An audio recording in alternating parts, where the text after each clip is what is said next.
Assalamualaikum warahmatullahi wabarakatuh. Oke, lanjut lagi saya akan sharing hari ini mengenai strategi marketing.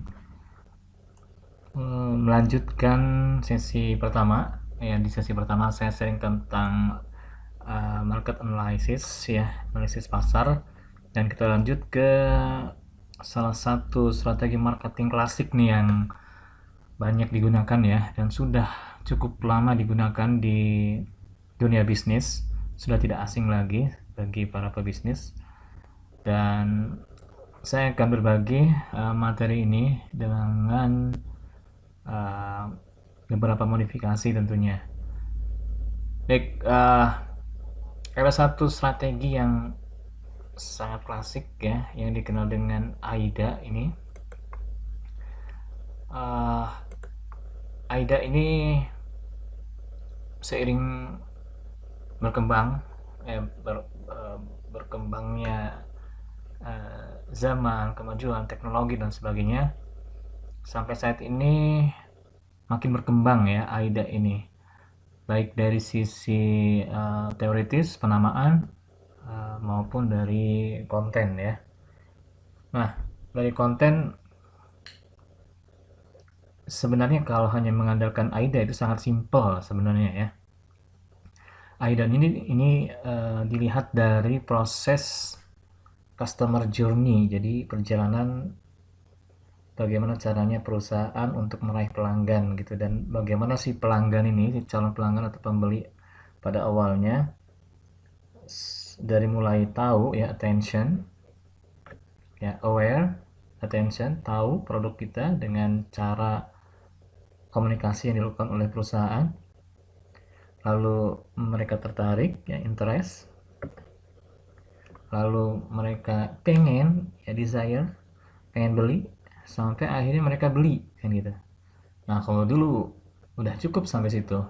Nah, tapi sekarang di era kompetisi yang sangat-sangat luar biasa saat ini, nggak cukup sampai di situ tuh, harus ada program lanjutan. Makanya di scope marketing yang saya kaji dan saya share di sini, marketing itu melingkupi 3 ya, tujuan akhir utama. Yang pertama branding ya, bisa membangun branding, lalu selling, terjadi penjualan, dan 3, membangun loyalitas pelanggan. Nah, jadi dari action yang berarti mereka itu, orang-orang itu beli produk kita, nah kita jadikan gimana caranya mereka bisa satisfaction, bisa puas kan begitu. Lalu setelah itu tambah lagi, ini saya tambahkan dengan loyalty. Dan satu lagi, jangan lupa ini dibuat siklus. Oke, dibuat siklus bagaimana caranya si pelanggan ini mengajak yang lain ya, sehingga orang lain balik ke sini, orang lain menjadi attention, interest, desire, action, begitu seterusnya. Oke, jadi secara gambaran umumnya seperti itu. Jadi dan bagaimana nanti teknik-tekniknya akan saya share.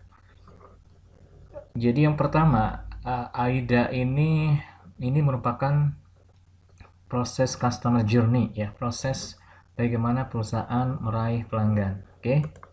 Nah, berikutnya AIDA plus SL ini pendekatan saya, itu merupakan satu bentuk teknik komunikasi ya, atau melahirkan bentuk-bentuk teknik komunikasi. Bagaimana nih bentuk komunikasinya untuk meraih attention dari orang-orang kan begitu. Bagaimana untuk meraih interest, bukan hanya attention. Kalau cuma attention orang tahu, nggak ngaruh juga, betul ya. Orang cuma tahu lalu nggak mau beli, nggak mau action ya, nggak ngaruh gitu. Bukan ke situ, bukan hanya orang tahu, tapi bagaimana caranya orang action. Nah, ini pula yang bisa kita breakdown ya, dari tahapan ini, dari 3 tujuan utama dari marketing itu. Yang AID ini merupakan proses branding ujung-ujungnya. Jadi menghasilkan branding nih. Kalau program komunikasi kita pada akhirnya menghasilkan attention, interest, desire aja, berarti itu impactnya, dampaknya akan membangun brand image, ya, brand equity, akan membentuk apa namanya, persepsi di benak orang-orang, betul? Tapi mereka belum beli kan gitu, mereka belum belum ada proses selling nih, belum ada action. Nah, berarti dari wilayah ini, di wilayah AID ini, berarti kita baru mendapatkan branding. Di sini kita mendapatkan selling, dan di sini kita akan mendapatkan loyalty customer. Oke, bisa dipahami ya. Nah, jadi satu hal lagi yang berhubungan dengan AIDA plus SL ini tentunya media komunikasi yang kita gunakan. Media komunikasi seperti apa yang kita gunakan biar efektif kan gitu dan efisien. Oke, bisa dipahami sampai sini ya. Jadi misalnya kalau zaman dulu pakai brosur ya, pakai flyer, spanduk, baligo ya, dan sejenisnya. Nah, kita evaluasi lagi sejauh mana efektivitasnya, apakah masih efektif gitu ya, atau menggunakan media cetak gitu ya, iklan untuk pasang iklan, apakah masih efektif ya, kita ukur. Nah, atau sekarang ya eranya internet, ya pakai ads ya, online dari sosial media ya, sosial media ads, lalu juga mesin pencarian ya, Google dan semacamnya. Nah, itu untuk saat ini dirasakan lebih efektif dan efisien ya dibanding, dan lebih targeted, itu kelebihannya. Kalau sebar brosur kita di pinggir jalan, belum tentu orang yang kita kasih brosur itu adalah target market kita. Tapi kalau menggunakan sosial media ya, atau platform uh, website atau aplikasi mobile berbasis internet lainnya, itu mereka punya sistem yang bisa menarget ya, bahwa si pesan ini, komunikasi yang kita buat ini sampainya ke siapa, dan siapanya ini itu sudah bisa menjadi target market kita ya, tepat, jadi tepat sasaran. Oke. Dan ini juga berhubungan dengan pelayanan tentunya ya, sampai mereka puas kan ini harus diserang dalam tanda kutip dari produknya yang berkualitas dan pelayanannya juga ya, servicesnya yang juga excellence. Oke. Itu sejarah gambaran umumnya. Nah, kita bahas secara terperinci ya, apa saja teknik yang bisa kita lakukan untuk menggunakan strategi AIDA ini atau teknik AIDA ini. Yang pertama, bagaimana caranya kita meraih attention. Nah, prinsipnya sebenarnya ini ya. Jadi pandangan pertama. Oke, di pandangan pertamanya nih, attention itu kan pandangan pertama. Ya, cari perhatian. Gimana caranya orang lihat pertama kali kita itu langsung jatuh hati gitu ya. Oke, ada perhatian. Oke, ya kalau kita lagi lewat di jalan ya, atau iya, kalau kita lagi jalan ya, di pinggir jalan kita nengok ada sesuatu, ada seseorang yang itu membuat kita pada akhirnya pengen nengok lagi gitu kan, nengok selintas awalnya, terus kita mencurahkan perhatian, berarti kan ada sesuatu di situ yang menarik perhatian, betul ya, entah itu aneh gitu ya, entah itu indah gitu ya, entah itu cantik atau apa. Nah seperti itu. Jadi nah seperti ini ya. Nah, ini udah attention banget nih si kucing ini ya.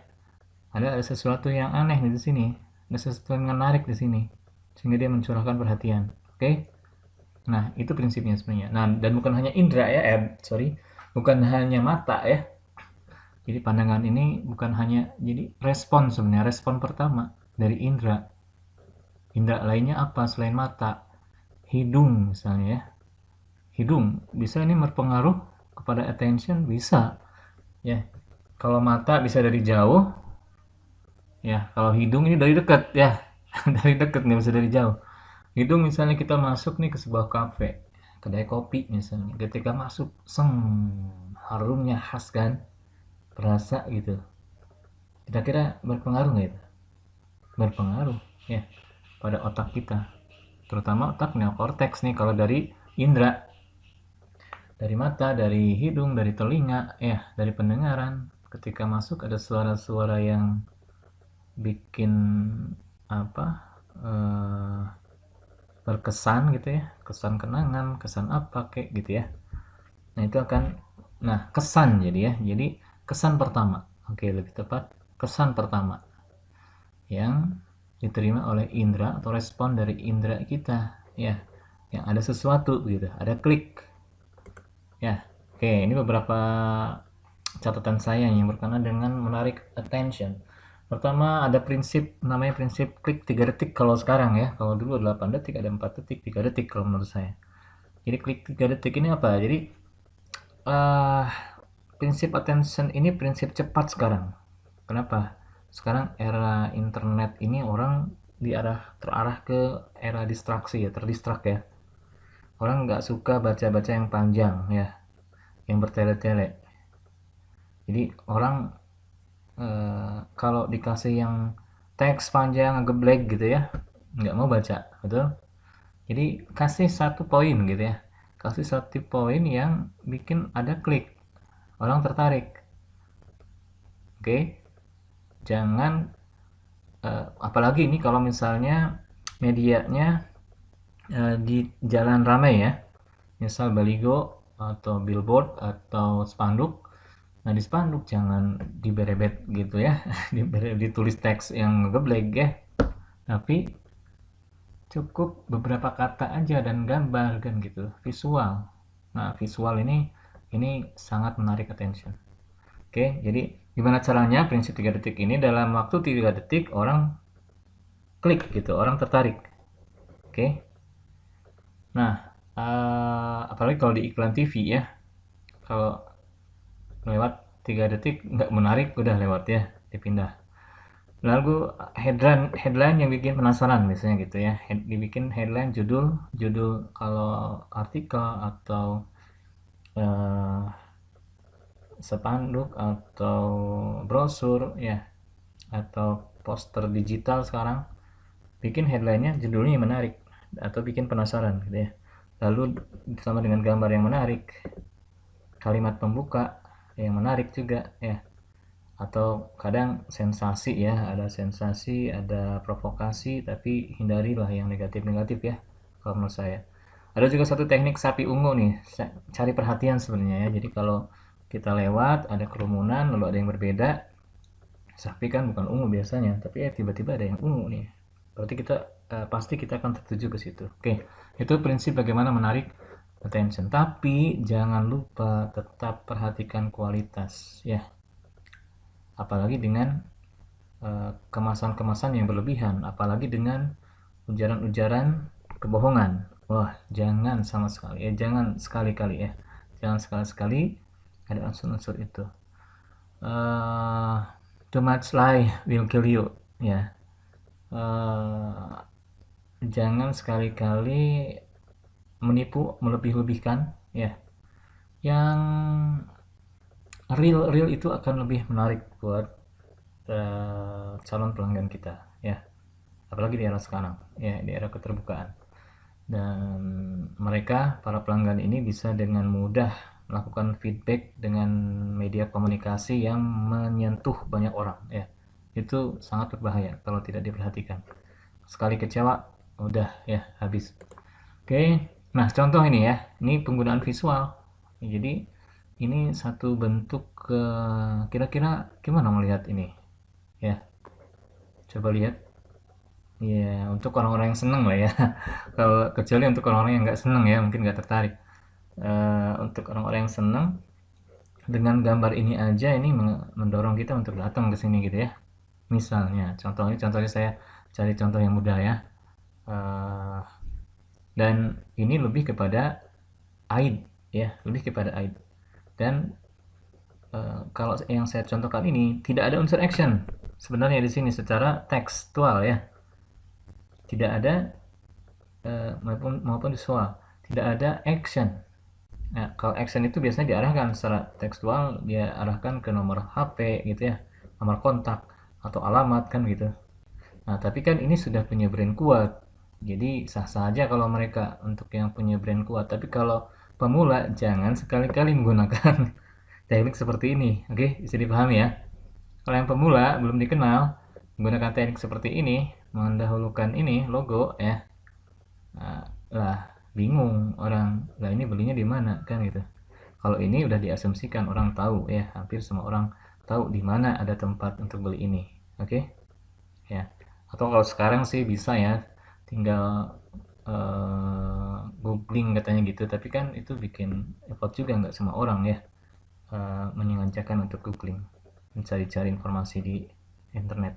Oke, dan ya visual ini konon katanya punya kekuatan lebih ya, lebih dari 55% berpengaruh pada keputusan membeli. Di satu sisi oke ya, hasil ini penelitian ya, tapi sebenarnya tidak semua berlaku seperti ini ya. Penggunaan verbal atau voice juga bisa melebihi pengaruhnya dari sini ya. Yang terpengaruh itu nanti di teknik komunikasi dan dari mana ya komunikasi itu berasal dari diri kita.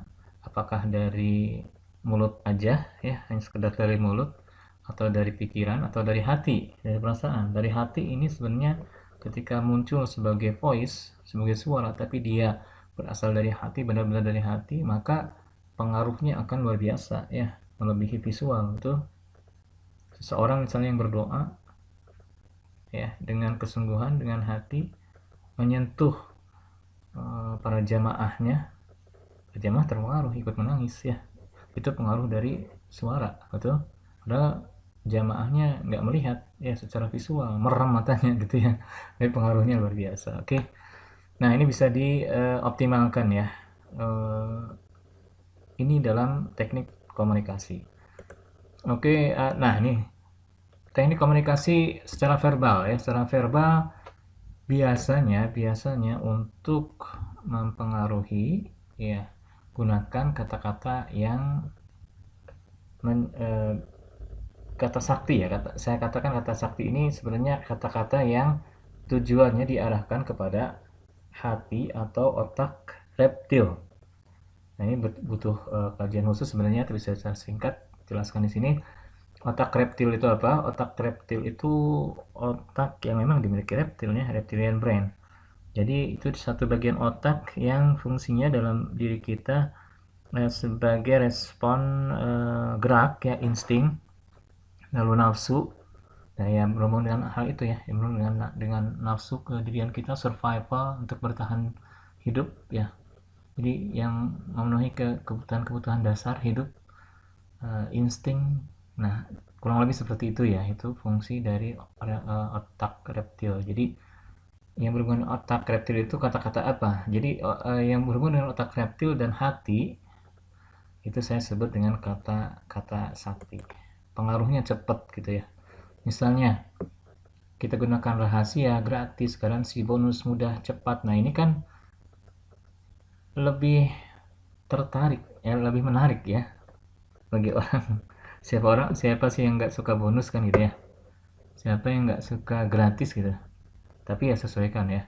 Gak karena terlalu banyak sekarang teknik-teknik sehingga orang melihat promosi-promosi yang gratis segala macam sudah dibungkus dengan ketidakjujuran ya. Maka ini berkurang nilainya, persepsinya di mata orang.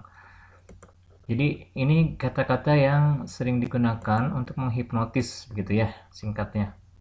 Untuk mempengaruhi secara lebih cepat. Nah, ini kata-kata yang lebih banyak memang berhubungan dengan otak reptil kita ya. Sehingga tanpa berpikir gitu kadang ya, kalau yang kena udah otak reptil, kita nggak menggunakan neokortex, nggak menggunakan otak berpikir kita. Oke, ini bisa digunakan ya. Kata-kata sakti itu mempengaruhi. Contohnya ini, Ming. Adakah di sini aidanya? Aidanya ada ya. Tapi secara umum, nah ini hindari terlalu banyak informasi. Jadi ini terlalu berlebihan juga ya. Jadi dimana yang ditonjolkan satu dua itu cukup sebenarnya ya. Kalau ditonjolkan semua kan nggak ada yang menonjol jadinya. Oke. Jadi mungkin ini ada beberapa yang bikin attention dan interest, desire. Ya, ini nih kualitas bagus, ini yang menonjol ya, proses cepat, harga murah. Nah, itu contoh penggunaan dari kata sakti ya. Ini contoh penggunaan kata sakti. Cuma kalau desain ya lebih diperbaiki lagi ya. Kalau kalau untuk yang ini. Oke.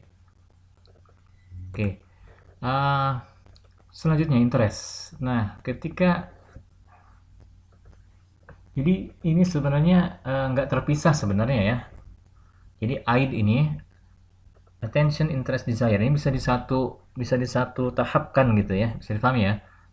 Jadi attention, interest, dan AID ini bisa dalam satu gertakan gitu. Maksudnya dalam satu brosur itu bisa langsung AID gitu. Oke. Jadi ini harus dikombin gitu. Eh, jadi makanya sangat banyak irisan antara tiga proses ini. Attention, interest, dan desire. Interest tertarik berarti kan, udah tertarik. Kalau attention tadi memang tahu aja. Jadi kalau tahu aja, otak yang disasar otak neokortex, otak berpikir. Ya. Namun, nah ada satu metodologi yang sebenarnya dibalik ya. Kalau AIDA ini tadi attention ya, itu sebenarnya kan mengaruh ke otak berpikir, otak neokortex. Nah, kalau kita masuk dari otak neokortex dulu, otak berpikir dulu, itu akan lebih susah dan friksinya lebih besar. Orang akan mikir-mikir dan terlalu banyak mikir akhirnya nggak jadi kan gitu. Orang analisis dulu. Tapi kalau langsung ditembak ya ke otak reptilnya atau ke hati, otak reptil dan hati beda ya. Otak reptil itu otak nafsu, eh, hati itu yang menyentuh perasaan, itu eh, akan lebih sedikit friksinya, gesekannya akan lebih mudah dan cepat diterima. Oke. Nah, jadi untuk interest ini dorong lebih pengen gitu ya. Gimana caranya? Mereka terdorong untuk lebih pengen. Jadi yang disasar nih otak reptiliannya, otak nafsunya. Nah, bagaimana caranya? Misal berikan informasi ya eh, berupa program bonus misalnya ya maksudnya. Program bonus, program diskon, oke? Okay? Lebih menarik kan? Ya. Misalnya diskon 100%. Wah, kalau gitu gratis ya. Diskon 50% kan gitu. Tapi make sense ya. Karena sekarang ini orang udah tahu kan, konsumen udah pinter kalau ada diskon 80% pasti lihat harganya. Alah, ini mah sama aja sama harga normal kan gitu. Ya. Jadi konsumen juga nggak bisa dibohongin ya. Oke. Nah, fakta ya, berikan fakta-fakta kondisi ideal yang intinya yang bikin menarik lah ya, bikin menarik bagaimana yang bisa menjadikan mereka tertarik, dari kondisi ideal, data statistik ya, jadi sasar keinginannya, bagaimana orang jadi pengen gitu kan. Oke. Nah, contoh ini kan kalau ini udah jadi desire mungkin ya, tadi di contoh yang pertama meskipun itu attention udah langsung tuh nyasar ke desire ya, lihat gambar. Nah, gambar ini sangat efektif tadi memang. Ya, kita lihat gambarnya aja jadi ngiler gitu ya. Nah, ngiler ini udah desire nanti, tahap ketiga. Nah, ini di interestnya di mana nih? Ya, interest mungkin dari sini ya, terutama dari gambar ya. Orang yang lihat atau tiga alasan. Nah, tiga alasan ini udah desire sebenarnya masuknya. Eh, nah, kalau ini klik di sini, ini lebih mengutamakan action.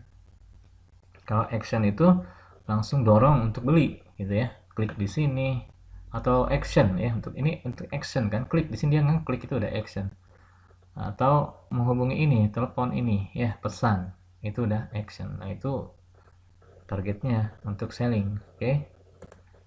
Nah, ketiga desire, dorong untuk lebih yakin. Nah ya, tambah lagi nih, jangan hanya cukup tahu kan gitu, tapi yakin untuk beli, atau pada akhirnya kesimpulan aduh rugi nih gua kalau nggak beli kan gitu. Oke. Jadi nah, bisa jadi ini proses tiga tahapan ini atau keempat sampai desire ini didapatkan oleh seseorang ya dalam satu media, misalnya dalam satu brosur bisa jadi. Oke. Ya, atau bisa jadi juga Kalau media komunikasi ya, kalau komunikasinya langsung. Ya, komunikasi langsung itu gimana? Contohnya ketika one on one, ya, berhadapan, head to head. Ya, saya berhadapan dengan calon pembeli ngobrol. Nah, ketika ngobrol, itu sebenarnya ada teknik lagi, teknik spin ya, spin selling sebenarnya, tapi saya tidak sharing di sini. Uh, ketika kita ngobrol, uh, tentu apa namanya, uh, dari komunikasi yang kita lakukan, ya,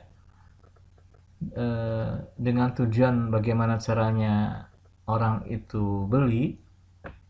Nah, tentu ada tahapan-tahapan ya, bagaimana mereka tahu dulu. Nah, tahu dulunya ini sebenarnya jangan tahu ke produknya, tapi ke why.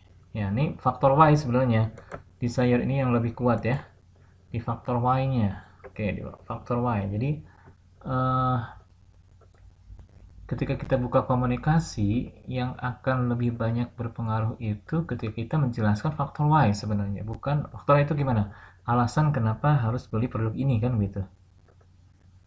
Nah, ada satu teknik spin. Oke, saya di sini ya. Spin itu urutan dalam komunikasi marketing ya. Dimulai dari S situation ya, situation, lalu problem, impact dan need payoff.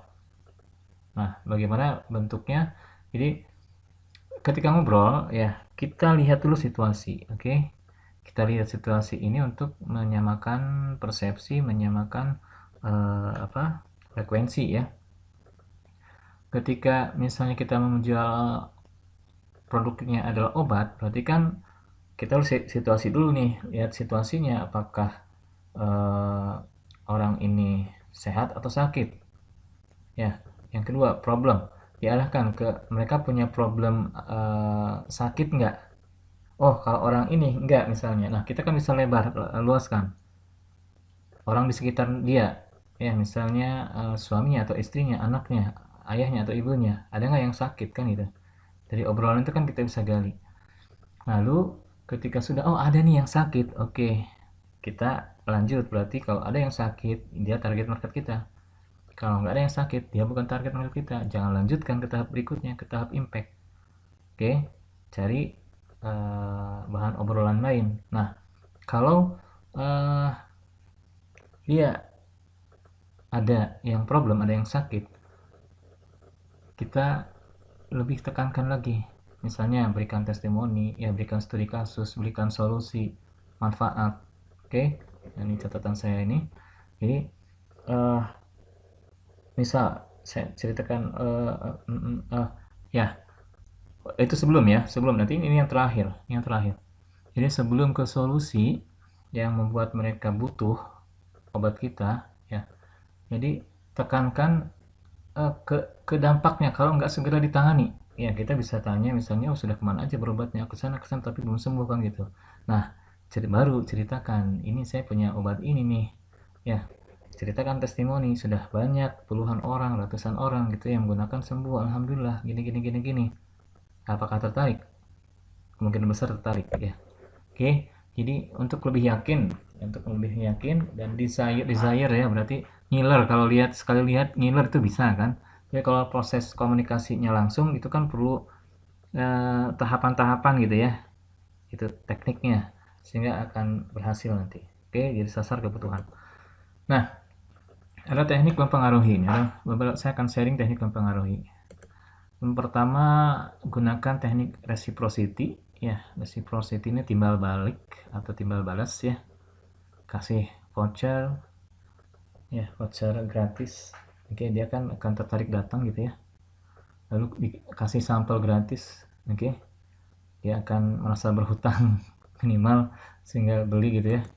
Oke, komitmen dan konsistensi, misalnya dengan pendaftaran email, pendaftaran gratis dulu ya, khusus online gratis, kita berikan manfaat kepada mereka.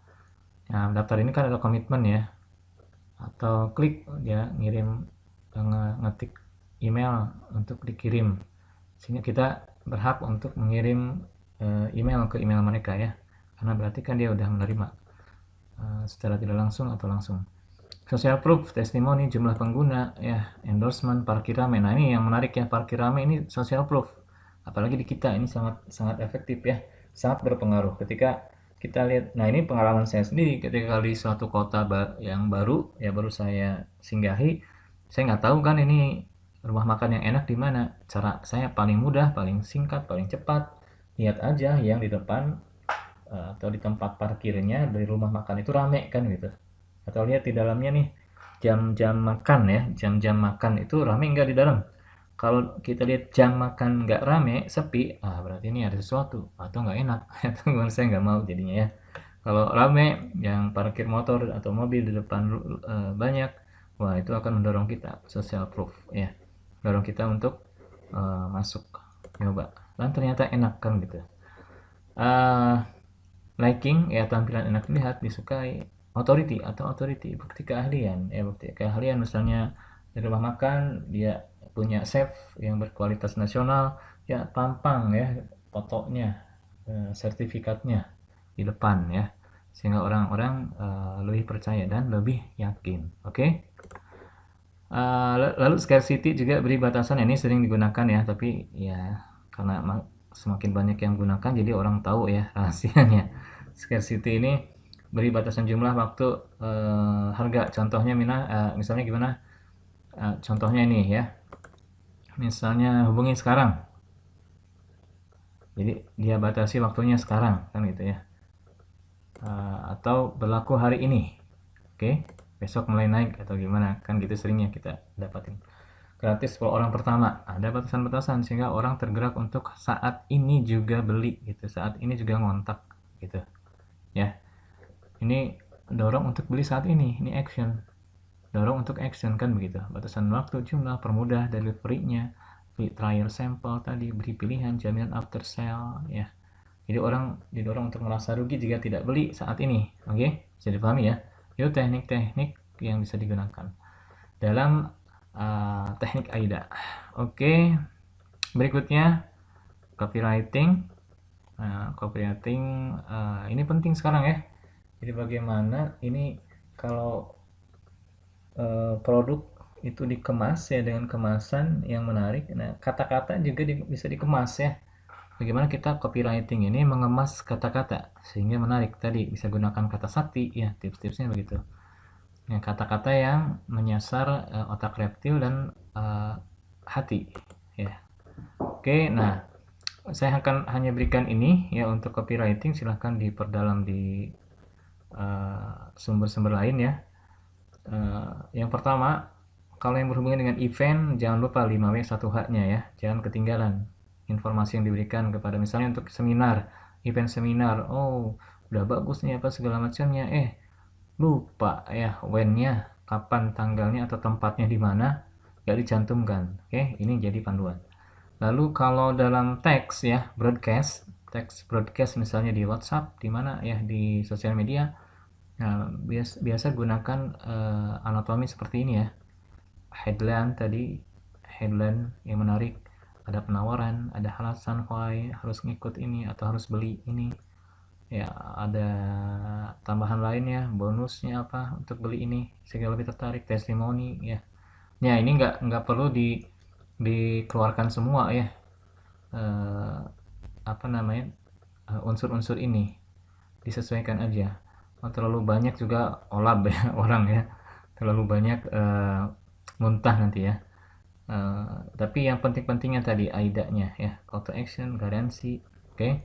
Nah, dan AIDA-nya sekali lagi perhatikan. Oke, dan ini di sini saya menekankan bahwa ketika komunikasi kita tadi menyasar kognitif atau pikiran sadar atau otak pikir atau neokortex yang di permukaan ini, itu pengaruhnya lebih kecil, jauh lebih kecil dibanding kalau kita menyasar pikiran bawah sadar. Nah, tadi otak reptil itu termasuk bawah sadar. Ya, otak reptil lalu hati itu termasuk pikiran bawah sadar. Ya, emotion, deep memory, spiritual, reflective, affective. Ya, jadi on kan ini atau gunakan ini ya, jadi sasar ya, dari kedalaman ini, sehingga itu efektivitasnya lebih tinggi dibanding kalau kita menyasar pikiran. Oke. Nah, coba terakhir nih, bandingkan yang mana yang mengandung AIDA. Belum ke SL ya. SL itu proses berikutnya. Oke. Nah, di mana yang mengandung unsur AIDA? Oke. Ya. Dan ya, internet marketing tidak akan saya share di sini ya. Mudah-mudahan nanti di sesi lain. Jadi cukup untuk materi marketing sesi 2 ini. Ya, saya running aja ini, untuk yang ini butuh khusus, dan silakan untuk yang tertarik mempelajari internet marketing, ada beberapa video saya juga yang sudah diupload ya di YouTube, silahkan diikuti, dipelajari. Oke, terima kasih ya, sampai jumpa di pertemuan berikutnya. Terima kasih atensinya. Assalamualaikum warahmatullahi wabarakatuh.